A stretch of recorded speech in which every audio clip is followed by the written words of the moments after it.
fantastic news, but I think that the truth is, as Stern says, this is an opportunity. It isn't an end in itself.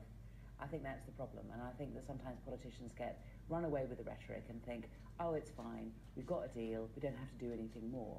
And to a certain extent, you get that from Cameron a little bit, where he says, we have solved the problems of the world. Well, we haven't. We've just got a plan now, but you have to stick to it.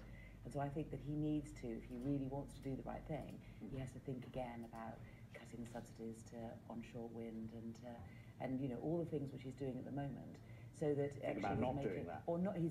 Just to think again, because as part of the deal, if we're going to cut our carbon emissions, Britain has to play its part. Okay, well, Britain, I mean, James Cleverly, Britain is playing its part in it. We've got a Climate Change Act from the previous Labour administration, but there's legally binding targets within that. Do you think Britain is playing its part?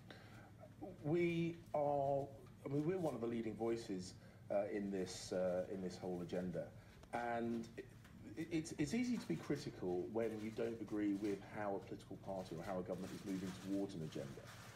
People say, not only do I want you to get to this end point, I want you to do it in the way that I would do it if I were in government. And as Conservatives, we're making different choices to other political parties. So what are you going to do? What are you doing then?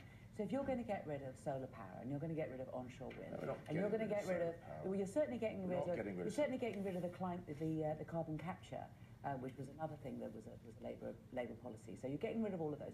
So what are you going to do instead? Well, what we're looking to do is make sure these emergent technologies actually stack up financially, because one thing we do know is if something is reliant on subsidy indefinitely, it's not going to be robust.